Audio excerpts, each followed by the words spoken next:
Hello students, कैसे हो आप सब लोग। तो आज हम अपनी नई वीडियो नए टॉपिक के बारे में बात करेंगे, यानी कि हमने क्या किया था, इलेक्ट्रोस्टैटिक पोटेंशियल एंड फ्लक्स।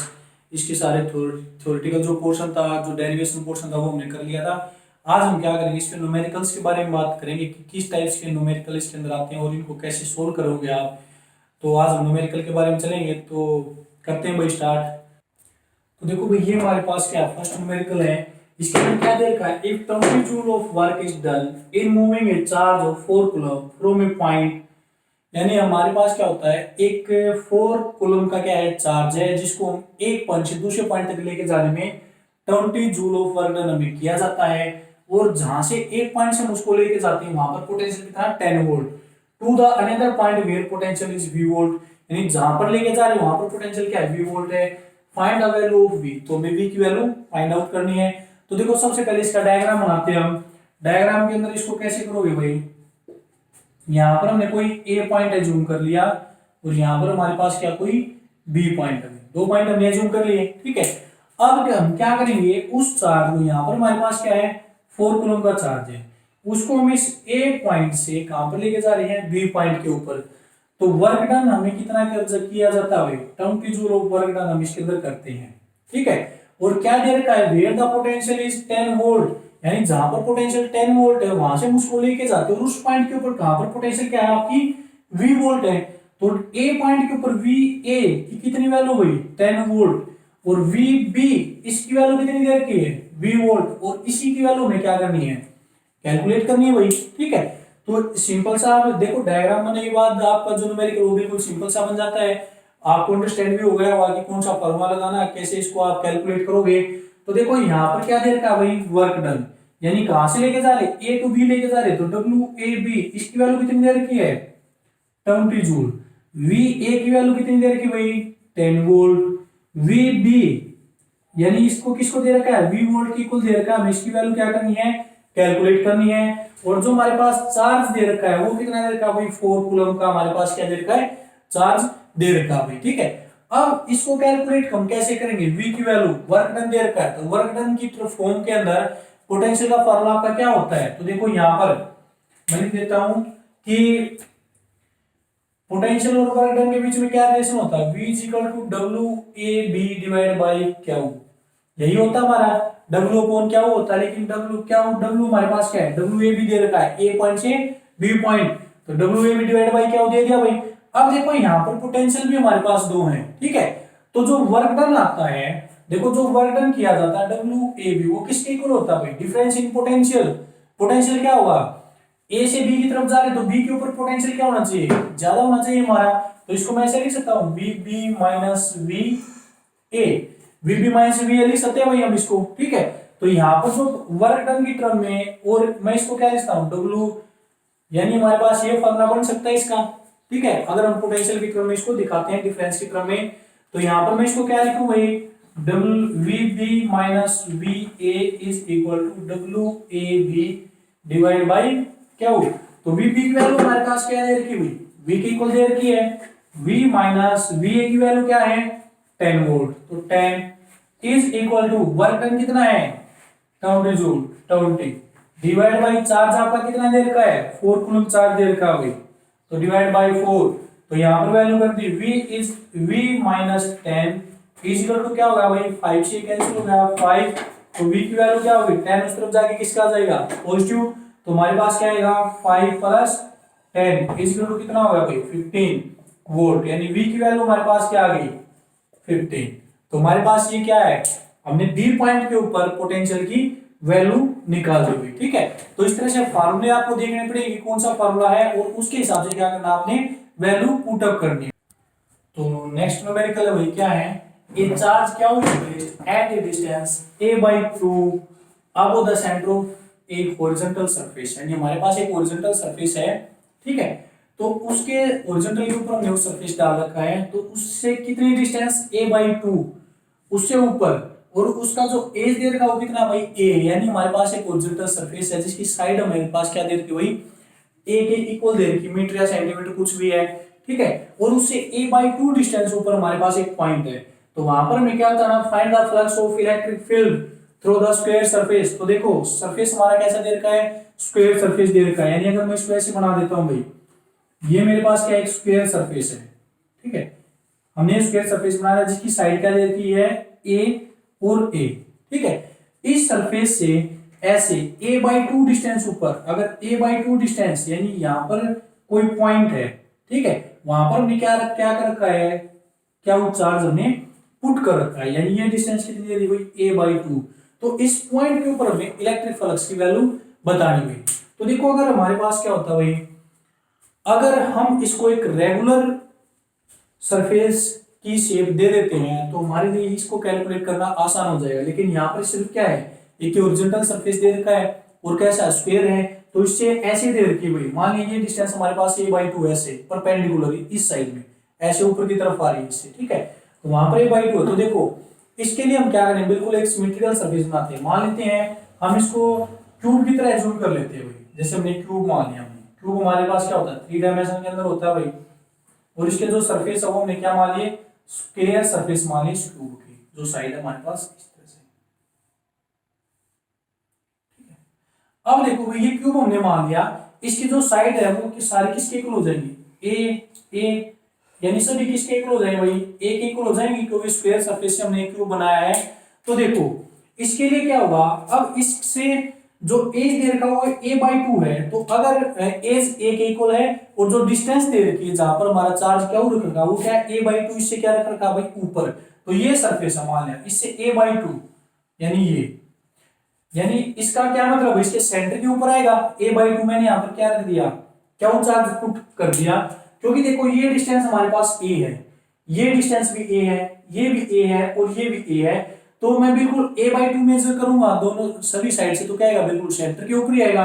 अब देखो क्यूब के अंदर हमारे पास कितने फेसेस होते हैं भाई, 6 फेसेस होते हैं, एक अबो में, एक बिलो में, एक फॉरवर्ड में, एक बैकवर्ड में, एक दो फिर क्या होते हैं साइडों में होते हैं, तो टोटल हमारे पास क्या हो गए भाई, 6 फेसेस हो गए हमारे पास, ठीक है। तो देखो 6 फेसेस, जब इसके अंदर 6 फेस होंगे हमारे पास, तो क्या होगा भाई, जो गॉस फॉर्म अगर आप अप्लाई करते हो तो जो इलेक्ट्रिक फ्लक्स आती है हमारे पास वो किसके इक्वल आती है, एक तो होती है E.ds फुल सरफेस के ऊपर, और एक होती है क्या, वो डिवाइडेड बाय एप्सिलॉन नॉट, ये होता है हमारे पास। तो देखो अगर हम इसको अप्लाई करते E.ds, तो यहाँ पर हमारे पास इलेक्ट्रिक फील्ड नहीं है, ठीक है, चार्ज दे रखा है और इसके अंदर ds है, सरफेस एरिया भी नहीं दे रखा भाई, तो यहाँ पर हम क्या करते हैं, हमारे पास सिर्फ चार्ज की वैल्यू दे रखी प्लस क्या, वो चार्ज और कहां पर है भाई, हम कहां पर आई है, जब हमने बताया है तो सेंटर के ऊपर आया है, ठीक है। तो अगर मैं निकालने एक सरफेस के ऊपर, तो देखो इसकी जो इलेक्ट्रिक फ्लक्स होगी वो सभी 6 फेसेस के अंदर क्या हो जाएगी, इक्वली डिस्ट्रीब्यूट होगी भाई। तो अगर हम आप एक सरफेस की निकालोगे तो एक सरफेस की क्या होगी, अगर मैं इसको ये कर देता हूं क्या, वो डिवाइडेड बाय एप्सिलॉन नॉट, और इसको मैं इसको डिवाइड कर देता हूं भाई, मल्टीप्लाई कर देता हूं 1/6 से, और टोटल वैल्यू हमारे पास क्या जाएगी, क्या वो डिवाइडेड बाय 6 एप्सिलॉन नॉट। तो एक फेज कितना कंट्रीब्यूट करेगा इलेक्ट्रिक फ्लक्स के अंदर, क्या वो बाय 6 एप्सिलॉन नॉट, यानी एक फेज के अंदर जो हमारे पास इलेक्ट्रिक फ्लक्स की वैल्यू आएगी वो हमारे पास कितनी हो जाएगी, 1/6 टाइम हो जाएगी, ठीक है, टोटल चार्ज जो प्रोड्यूस करेगा इलेक्ट्रिक फ्लक्स को उसकी, ठीक है। तो 6 फेसेस के अंदर दिखाने से सिर्फ क्या बताना था भाई, एक सरफेस के अंदर बताना था, तो क्या वैल्यू आ जाएगी, क्या वो डिवाइडेड बाय 6 एप्सिलॉन नॉट। तो वो नेक्स्ट न्यूमेरिकल क्या हुई हमारे पास, a plastic rod of length 2.2 metre, एक प्लास्टिक रोड है जिसकी लेंथ हमारे पास क्या दे रखी है 2.2 metre and radius 3.6 millimetre, radius दे रखी है आपको 3.6 millimetre, carries a negative charge of 3.8 into 10⁻⁷ coulomb, तो नेगेटिव चार्ज दे रखा है सेपरेट यूनिफॉर्मली और इट्स सरफेस, उसके सरफेस के ऊपर यूनिफॉर्मली सेपरेट कर रखा है वो charge. What is the electric field near the mid point of the rod at a point on its surface, तो उसके सरफेस के ऊपर जो मिड पॉइंट होगा उसके ऊपर हमें किसकी वैल्यू बतानी है भाई, इलेक्ट्रिक फील्ड की वैल्यू बतानी है। तो देखो इसके लिए हम क्या करते हैं, इसका सॉल्यूशन, तो देखो सबसे पहले हम इसका डायग्राम बनाते हैं, एक प्लास्टिक रोड दे रखी है जिसकी लेंथ है, जैसे मान लेते हैं भाई ये प्लास्टिक रोड है, इसकी लेंथ दे दी, कितनी दे दी भाई 2.2 मीटर, यानी एल की वैल्यू दे दी 2.2 मीटर एल, इसके ऊपर नेगेटिव चार्ज क्या करते हैं, यूनिफॉर्मली क्या कर रखा भाई, सेपरेट कर रखा है नेगेटिव चार्ज, ठीक है। और इसकी रेडियस कितनी दे रखी है, रेडियस दे रखी है तो सीधी बात है ये हमारे पास किस फॉर्म में है, सिलेंड्रिकल फॉर्म में आई, वो इस तरह से, ठीक है। तो रेडियस कितनी दे रखी है भाई हमारे पास 3.6 मिलीमीटर। 3.6 मिली को मीटर के अंदर कन्वर्ट करोगे तो मिली के अंदर हमारे पास क्या होते हैं, 10 की पावर -3, 3.6 इंटू 10 की पावर -3 मीटर। यानी सबसे पहले आपको जो यूनिट है वो प्रॉपर वे के अंदर बनानी पड़ेगी, फिर उसको आपको कैलकुलेट करना पड़ेगा। तो ये दे दी भाई हमारे पास। अब हमें क्या बताना है भाई, इसके ऊपर जो चार्ज डिस्ट्रीब्यूट कर रखा है, यानी जो क्यू दे रखा है, क्यू की वैल्यू आपके पास कितनी दे रखी है, 3.8 इंटू 10 की पावर -7 कूलम। ये आपके पास चार्ज दे रखा है। तो मैं क्या करनी, what is the electric field near the mid point of the road. Mid point यानी मिड पॉइंट के पास, एट द सरफेस यानी इसके सरफेस के ऊपर, मान लेते हैं यहीं पर हमारे पास क्या है, इसके सरफेस के ऊपर मैं क्या बतानी भाई, वैल्यू बतानी इलेक्ट्रिक फील्ड इंटेंसिटी। तो देखो भाई, जब हमने क्या किया था, एक स्ट्रेट लॉन्ग इनफाइनाइट वायर ली थी, उसके ऊपर हमने चार्ज डिस्ट्रीब्यूट किया था, तो वहां पर हमारे पास जो इलेक्ट्रिक फील्ड का फॉर्मूला आया था, इलेक्ट्रिक फील्ड का फॉर्मूला याद है आपको? अगर याद होगा तो आप न्यूमेरिकल कर सकते हो, वरना प्रॉब्लम आएगी आपको न्यूमेरिकल करते टाइम। तो हमारे पास क्या है, lambda divided by 2 pi epsilon nought into में आर, हमारे पास ये फॉर्मूला आया था भाई, ठीक है। Electric field due to a long straight infinite uniformly charged wire, ठीक है। तो ये हमारे पास क्या आया था, फॉर्मूला आया था इलेक्ट्रिक फील्ड का। तो देखो इसके अंदर हमारे पास टर्म है क्या, लैम्डा। लैम्डा इसके अंदर क्या है, दे नहीं रखा। तो लैम्डा हमारे पास क्या होती है, लीनियर चार्ज डेंसिटी। तो लैम्डा की वैल्यू लीनियर चार्ज डेंसिटी कैसे निकालोगे भैया, लैम्डा इक्वल टू क्या होता है, क्यू डिवाइडेड बाय एल होता है। तो क्यू की वैल्यू आपको दे रखी कितनी, 3.8 इंटू 10 की पावर -7, और लेंथ आपके पास कितनी दे रखी भाई, 2.2 मीटर। तो इसको 2.2 से हम क्या कर देते हैं, डिवाइड कर देते हैं। तो लैम्डा की वैल्यू जब इसको कैलकुलेट करते हैं तो हमारे पास लैम्डा की वैल्यू कितनी आती है भाई, और चार्ज कैसा दे रखा आपको, नेगेटिव चार्ज दे रखा भाई, क्योंकि नेगेटिव चार्ज हमने डिस्ट्रीब्यूट कर रखा है। तो हमारे पास सोल्व करने के बाद वैल्यू कितनी है, -1.7। कैलकुलेट में एज इट इज लिख देता हूं भाई, 10 की पावर -7 के अंदर चली जाएगी, ठीक है, कूलम पर मीटर, ठीक है। क्योंकि यूनिट क्या है, चार्ज कूलम के अंदर, लेंथ किसके अंदर होती है, मीटर के अंदर। तो यहाँ पर हमारे पास वैल्यू आ गई -1.73 इंटू 10 की पावर -7 कूलम पर मीटर। किसकी आ गई भाई, लैम्डा की वैल्यू, लीनियर चार्ज डेंसिटी। अब लैम्डा की वैल्यू हमारे पास आ गई, 2 पाई एप्सिलॉन नॉट की वैल्यू हमारे पास होती है, आर की वैल्यू हमारे पास है। तो सारी क्या करो, इसके अंदर पुट कर दो भाई, ठीक है। डायग्राम में रब कर देता हूं, ठीक है। बस हमने क्या करनी है, वैल्यू पुट करनी है, ठीक है। तो यहां से वैल्यू पुट करो इस फॉर्मूले के अंदर। यानी हमारे पास फॉर्मूला क्या था, E is equal to lambda divide by 2 pi epsilon nought into में आर। अब देखो 2 हमारे पास वैल्यू किसकी होती है, 4 पाई एप्सिलॉन नॉट की। यहाँ पर क्या है, 2 पाई एप्सिलॉन नॉट। तो हम इसको 4 पाई एप्सिलॉन नॉट में बनाओगे तो क्या करो भाई, इसको 2 से मल्टीप्लाई कर दो और 2 से क्या कर दो, डिवाइड। तो यहाँ से 2 पहले ही होए, 2 बाद में आएगा तो कितना हो जाएगा, 4 पाई एप्सिलॉन नॉट इनटू में आर। तो 2 इंटू में लैम्डा की वैल्यू कितनी आ गई भाई, -1.73। चलो नीचे लिख देता हूं मैं यहाँ पर वैल्यू, वहां पर जगह नहीं बचेगी, ई।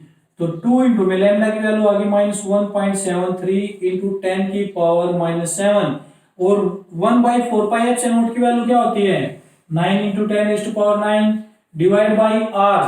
आर हमने क्या कैलकुलेट कर रखा है भाई, 3.6 इंटू 10 की पावर -3। तो इसको जब हम कैलकुलेट करेंगे तो हमारे पास क्या आ जाएगी, वैल्यू आ जाएगी, ठीक है।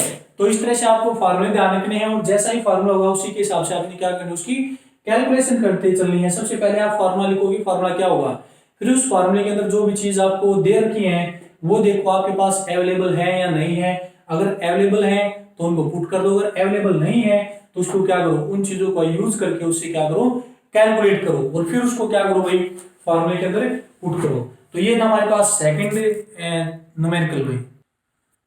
तो नेक्स्ट न्यूमेरिकल भाई हमारे पास क्या है, the electric field in a region. Electric field आपको दे रखी, E की value 3/5 E nought I unit vector plus 4/5 E nought J unit vector. I unit vector होता है आपका x एक्सिस के लोग, J यूनिट वेक्टर होता है आपका y एक्सिस के लोग। और ये तो इलेक्ट्रिक फील्ड की वैल्यू दे रखी है विद E नॉट, यानी जो मैक्सिमम वैल्यू दे रखी है E नॉट वो कितनी है, 2 × 10 की पावर 3 न्यूटन पर कूलम। ये हमारे पास वैल्यू है। Find the flux on this field. इस फील्ड के अंदर में फ्लक्स निकालना है। थ्रू रेक्टेंगुलर सरफेस, एक रेक्टेंगुलर सरफेस दे रखा है ऑफ एरिया, जिसका एरिया हमारे पास है 0.2 metre square, parallel to the Y Z plane. अब ये जो सरफेस है रेक्टेंगुलर सरफेस, ये किसके पैरेलल है भाई? वाई जेड प्लेन के पैरेलल है। तो देखो सबसे पहले इसको डायग्राम बनाता हूं इसका। तो इसका डायग्राम हमारे पास क्या आएगा? सॉल्यूशन। तो देखो हमने 3 एक्सिस बना लिए भाई, ये होगा x, ये होगा y और ये होगा z। अब जो ये किसके पैरेलल है भाई? y z के पैरेलल है। तो y z के पैरेलल में इसको कैसे बनाऊंगा? ऐसे बनाऊंगा भाई, इस रेक्टेंगुलर सरफेस को मैं, ठीक है, रेक्टेंगुलर सरफेस y z के प्लेन के पैरेलल बना दिया। इसके अंदर जो इलेक्ट्रिक फील्ड की वैल्यू दे रखी है वो कितनी दे रखी है भाई? 3/5 E note I plus 4/5 E note J। अब देखो इसमें जो I यूनिट वेक्टर होता है वो x एक्सिस के अलोंग, जो J यूनिट वेक्टर होता है वो y एक्सिस के अलोंग। तो यहां से अगर मैं लिखूं कि Ex यानी जो इलेक्ट्रिक फील्ड x एक्सिस के अलोंग होगी उसकी वैल्यू कितनी हो जाएगी भाई? ये होगी ना 3/5 इंटू में E नोट, और जो इलेक्ट्रिक फील्ड y एक्सिस के अलोंग जाएगी उसकी वैल्यू क्या हो जाएगी? 4/5 E नोट। तो x एक्सिस के अलोंग और y एक्सिस के अलोंग हमने क्या दिखा दी? इलेक्ट्रिक फील्ड की वैल्यू दिखा दी भाई, ठीक है। अब हमें नेक्स्ट क्या करना है? E नोट, यानी E नोट की वैल्यू हमारे पास दे रखी कितनी? 2 × 10⁻³ न्यूटन पर कूलम, ये वैल्यू में दे रखी है। अब देखो इसमें क्या रखा है कि हमें किसकी वैल्यू निकालनी है? फ्लक्स की वैल्यू, कि फ्लक्स आप क्या करो? फाइंड करो इस फील्ड की वजह से जो किस सरफेस के ऊपर भी, जो किसके पैरेलल है? वाई जेड प्लेन के पैरेलल है। तो देखो गॉस थ्योरम के अंदर हमने गॉस थ्योरम की थी, तो गॉस थ्योरम में हमेशा एक बात ध्यान रखना, गॉस थ्योरम चाहे कुछ भी हो, कि हमारे पास अगर कोई सरफेस दे रखा तो जो उसकी इलेक्ट्रिक फील्ड होती है वो क्या होती है? उसके परपेंडिकुलर में जाती है भाई, ठीक है। अगर हमारे पास ये रेक्टेंगुलर सरफेस है, किस प्लेन के अंदर है? वाई जेड प्लेन के अंदर है। तो इसकी जो इलेक्ट्रिक फील्ड होगी वो किस साइड में होगी? इसके परपेंडिकुलर जाएगी। तो परपेंडिकुलर जाएगी तो किस साइड में जाएगी भाई? एक्स एक्सिस के अलोंग जाएगी ना। तो सिर्फ हमें जो इलेक्ट्रिक फील्ड कैलकुलेट करनी है वो किस कंपोनेंट के अलोंग करनी है भाई? एक्स एक्सिस के अलोंग करनी है, जो वाई एक्सिस है उसके अलोंग हमें नहीं करनी। और साथ में इसका एरिया हमारे पास क्या दे रखा भाई? एरिया दे रखा 0.2 मीटर स्क्वायर, ठीक है। एरिया हमारे पास 0.2 मीटर स्क्वायर है। तो अब यहां से क्या करनी है? इलेक्ट्रिक फ्लक्स फाइंड आउट करो। तो देखो इलेक्ट्रिक फ्लक्स हमारे पास क्या होती है? E डॉट ds होती है पूरे सरफेस के ऊपर। तो इसके अंदर हम क्या लिखेंगे? E ds। लेकिन देखो इलेक्ट्रिक फील्ड किसके अलोंग कैलकुलेट होगी? सिर्फ एक्स एक्सिस के अलोंग कैलकुलेट होगी ना, क्योंकि इसके क्या जाती है? परपेंडिकुलर जाएगी नॉर्मल। तो यहां पर क्या होगी? Ex, और ds हमारे पास क्या होगा?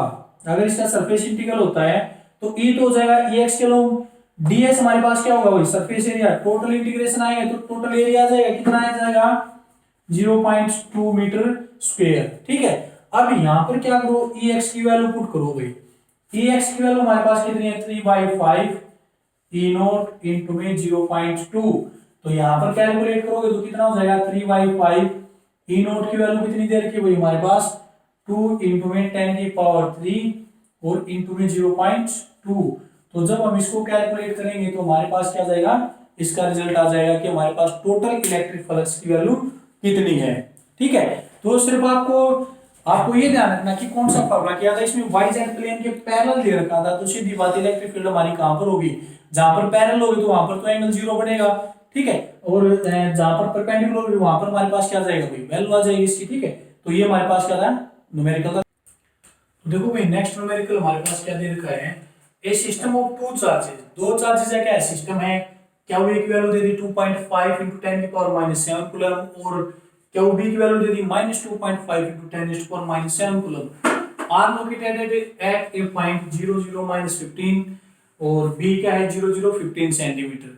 What are the total charge and electric dipole moment on the system. तो हमें टोटल चार्ज निकालना है, तो यानी टोटल चार्ज क्या की वैल्यू निकालनी है, और इलेक्ट्रिक डाइपोल यानी पी की वैल्यू हमें फाइंड आउट करनी है, ठीक है। इलेक्ट्रिक डाइपोल मोमेंट की वैल्यू हमें निकाल के दिखानी। तो देखो भाई हमारे पास क्या दे रखे? पॉइंट दे रखे हैं ए और बी, तो 3 कोऑर्डिनेट दे रखे हैं हमारे पास। तो इसका सॉल्यूशन आप किस तरह से करोगे? देखो सबसे पहले आपको क्या डायग्राम समझो। 3 कोऑर्डिनेट दे रखे हैं तो तीनों के अंदर क्या होगी? वैल्यू होगी भाई। तो देखो वैल्यू किसके अंदर दे रखी है? फर्स्ट वाला x, सेकंड वाला y और थर्ड वाला z। तो z कंपोनेंट के लिए आपको क्या दे रखी है? वैल्यू। तो मैं यहाँ पर x मान लेता हूँ, यहाँ पर y और यहाँ पर क्या मान लेते हैं? z कंपोनेंट, ताकि करने में आसानी रहे हमें। तो देखो ए पॉइंट है वो कितने के ऊपर है भाई, -15 सेंटीमीटर। तो माइनस तो कब होगा, जब ये ओरिजिन हमारे पास ओ है तो ऊपर जाएंगे तो पॉजिटिव, इससे नीचे आएंगे तो हमारे पास क्या हो जाएगा, नेगेटिव बनेगा ना भाई। तो यहाँ पर मैंने पॉइंट ए कंसीडर कर लिया, ए पॉइंट, ठीक है। और ये डिस्टेंस कितनी है, -15 सेंटीमीटर, ठीक है भाई। अब दूसरा बी पॉइंट कहां पर, 0 0 15। तो यहां पर मैंने क्या मान लिया भाई, बी पॉइंट मान लिया पॉजिटिव वैल्यू, और ये डिस्टेंस भी कितनी हुई, +15 सेंटीमीटर, ठीक है। तो ये हमारे पास क्या बन जाती है, एक डाइपोल बन जाती है भाई, ठीक है। और ए के ऊपर कैसा चार्ज है, इसके ऊपर चार्ज है भाई क्या, ए जिसकी वैल्यू क्या है 2.5 इंटू 10⁻⁻7 कूलम। और बी के ऊपर जो चार्ज है क्या, वो बी उसकी वैल्यू हमारे पास कितनी दे रखी है, -2.5 इंटू 10⁻⁻7 कूलम। हमारे पास क्या वो ए और क्या वो बी की वैल्यू में दे रखी है भाई। तो हमें क्या कैलकुलेट करना है, तो टोटल चार्ज। अब देखो हमारे पास ये डाइपोल बन जाती है, एक के ऊपर नेगेटिव चार्ज, दूसरे के ऊपर positive charge, equal and opposite charges है हमारे पास, पेयर बन जाता है, दोनों के बीच की डिस्टेंस आ गई, ठीक है। तो देखो टोटल चार्ज अगर कैलकुलेट करोगे क्या हो, तो टोटल चार्ज कैलकुलेट करो तो क्या हुए प्लस क्या हो बी, हम ऐड कर सकते हैं। तो एक हो जाता है 2.5 इंटू 10⁻⁻7 और प्लस दूसरा हो जाता है -2.5 इंटू 10⁻⁻7 कूलम। तो दोनों को एक प्लस एक नेगेटिव, यानी एक प्लस का एक माइनस का, तो दोनों हमारे पास क्या हो जाएंगी, दोनों को ऐड करोगे तो 0, क्योंकि सेम वैल्यू है दोनों की। बचा हमारे पास पी वही। तो डाइपोल मोमेंट की वैल्यू हमारे पास क्या होती है, क्या वो इनटू में 2a। अब देखो यहाँ पर जो 2a डिस्टेंस है वो हमारी कहां से आएगी, 2a क्या होती है भाई, a से लेकर b की डिस्टेंस। तो a से लेकर b की डिस्टेंस कितनी होगी, ये -15 और ये +15। तो दोनों को हम क्या करेंगे, ऐड करेंगे भाई। तो देखो यहाँ पर माइनस है, लेकिन ये भी तो डिस्टेंस 15 सेंटीमीटर है, तो माइनस को हम कंसीडर नहीं करेंगे, सिर्फ डिस्टेंस देखें कितनी है 15 सेंटीमीटर। तो जो टोटल डिस्टेंस आएगी हमारे पास, यानी कि यहाँ पर लिख देता हूं मैं, टोटल डिस्टेंस कितनी हो जाएगी भाई, 15 ऊपर वाली और 15 ये नीचे वाली। तो टोटल हमारे पास कितनी होगी भाई, 30 सेंटीमीटर। यानी दोनों के बीच की डिस्टेंस कितनी होगी, 30 सेंटीमीटर हमारे पास डिस्टेंस। और ये किसके इक्वल आ जाएगी भाई, 2a के इक्वल आएगी ना, क्योंकि जब हम डाइपोल मोमेंट की बात करते हैं तो डिस्टेंस को हम किससे दिखाते हैं, 2a के इक्वल दिखा देते हैं। तो 2a की वैल्यू होगी 30 सेंटीमीटर। तो यहाँ पर कैलकुलेट, यहाँ पर रख दो भैया, क्या होगी वैल्यू हमारे पास कितनी है, कोई भी ले लो पॉजिटिव नेगेटिव में से, 2.5 इंटू 10⁻⁻7 इंटू में 2a की वैल्यू क्या आ गई भाई 30। और ये किस में है, सेंटीमीटर में, लेकिन डिस्टेंस किस में होनी चाहिए भाई, आपकी मीटर के अंदर होनी चाहिए।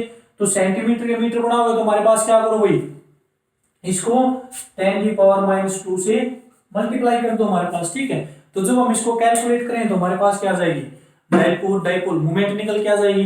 तो देखो जो भी स्टेटमेंट दी जाती है सबसे पहले उससे ट्राई करो कि आप उसका जो डायग्राम है वो आप उसको बना सको। अगर डायग्राम आपका बन जाता है तो आप इक्वेशंस को आसानी से सोल्व कर सकते हो, ठीक है। तो ये हमारे पास क्या था, वही हमारी 5th प्रॉब्लम थी। नेक्स्ट देखते हैं नेक्स्ट क्वेश्चन क्या आता है। देखो नेक्स्ट न्यूमेरिकल हमारे पास आता है वही, एक conducting sphere of radius 10 centimetre. एक कंडक्टिंग स्फीयर है, उसकी रेडियस दे रखी है आपको 10 centimetre, has an unknown charge, उसके ऊपर अननोन चार्ज है भाई। If the electric field 20 centimetre from the centre of the sphere is 1.5 into 10⁻³ Newton पर कूलम। अगर उसके सेंटर से 20 सेंटीमीटर दूर इलेक्ट्रिक फील्ड की क्या वैल्यू है, 1.5 into 10⁻³ न्यूटन पर कूलम है, और कैसी है, रेडियली आउटवर्ड, यानी बाहर की तरफ जा रही है। What is the net charge of the sphere, तो हमें क्या निकालना भाई, नेट चार्ज में निकाल के दिखाना है। जैसे इसका सॉल्यूशन हम देखते हैं भाई किस तरह से आएगा। तो हमने क्या मान लिया, स्फीयर मान लिया भाई, ठीक है। अब ये हमने क्या मान लिया, इसका सेंटर मान लिया। अब सेंटर से कितनी दूर हुई डिस्टेंस, यानी मान लेते हैं भाई ये मान लिया हमने 20 सेंटीमीटर, ठीक है। आर की वैल्यू हमारे पास कितनी होगी, 20 सेंटीमीटर आ गई। अब इस पॉइंट से जो इलेक्ट्रिक फील्ड जाएगी वो रेडियली आउटवर्ड जा रही हुई इलेक्ट्रिक फील्ड, तो उसकी वैल्यू कितनी दे रखी है आपको, 1.5 into 10⁻³ न्यूटन पर कूलम। इलेक्ट्रिक फील्ड की वैल्यू दे दी, डिस्टेंस की वैल्यू दे दी, और कैसी जा रही, बाहर की तरफ जा रही भाई। और इसकी रेडियस कितनी दे रखी है, स्फीयर की रेडियस 10 सेंटीमीटर, यानी ये जो रेडियस है कैपिटल आर, इसकी रेडियस कितनी दे दी भाई 10 सेंटीमीटर में क्या दे रखी, इसकी रेडियस दे रखी है। तो हमें क्या निकालना भाई, टोटल नेट चार्ज हमें निकालना है, और ये जो पॉइंट है जहां पर हमें वैल्यू दे रखी है इलेक्ट्रिक फील्ड की, वो क्या दे रखी है 20 सेंटीमीटर हुई। ठीक है, तो इसके अंदर देखो इलेक्ट्रिक फील्ड वाला फॉर्मूला लगा हुआ है। इलेक्ट्रिक फील्ड का फॉर्मूला हमारे पास क्या होता है, क्या वो divided by 4 pi epsilon nought into में आर स्क्वायर। जनरल सा फॉर्मूला आप याद रख सकते हो आसानी से। तो यहां से हमें किसकी वैल्यू कैलकुलेट करनी है, क्या होगी, तो क्या होगी वैल्यू क्या हो जाएगी वही 4 पाई एप्सिलॉन नॉट इनटू में आर स्क्वायर इनटू में ई, ये हो जाएगा। अब देखो यहाँ पर आर दे रखी है आपकी सेंटीमीटर के अंदर, तो आर को मीटर के अंदर कन्वर्ट करो तो क्या करोगे 20 सेंटीमीटर इनटू में 10 की पावर -2 करोगे वही, तो कितनी आ जाएगी 2 इंटू, या फिर इसको ऐसे लिख देते हैं वही 2 इंटू में 10 की पावर -1 हो जाएगा 20 के अटके, तो इसको मैं ऐसे लिख सकता हूँ 2/10, तो ये हमारे पास क्या हो जाएगी 0.2 मीटर। ठीक है, तो 0.2 मीटर हमारे पास क्या आ गई, आर की वैल्यू आ गई। तो इसके अंदर अब क्या करो वैल्यू पुट कर दो, तो 4 पाई एप्सिलॉन नॉट की वैल्यू कितनी होती है 9 इंटू 10⁻⁹। आर की वैल्यू हमारे पास कितनी आ गई वही 0.2 मीटर, इसका स्क्वायर इनटू में इलेक्ट्रिक फील्ड कितनी देर की आपको 1.5 इंटू 10 की पावर 3। तो जब इसको कैलकुलेट करोगे तो आपके पास क्या आ जाएगी, टोटल वैल्यू निकल के आ जाएगी भाई किसकी, चार्ज की। ठीक है, तो इस तरह से हम क्या करेंगे इसको कैलकुलेट करेंगे, हमारे पास जो भी वैल्यू आती है। ठीक है, तो ये थे हमारे आज के कुछ न्यूमेरिकल्स जो अलग अलग टॉपिक्स के ऊपर थे। तो इस तरह से न्यूमेरिकल को क्या करना है, आपने सोल्व आउट करना है। जैसा भी आपको लगे आप कमेंट करके मुझे बता सकते हैं। तो आज की वीडियो में सिर्फ इतना ही। नेक्स्ट वीडियो में हम अपना नेक्स्ट जो टॉपिक है उसको स्टार्ट करेंगे नेक्स्ट पार्ट के अंदर, कैपेसिटेंस वाला पार्ट। तो आज के लिए इतना ही, आप सभी के लिए थैंक यू।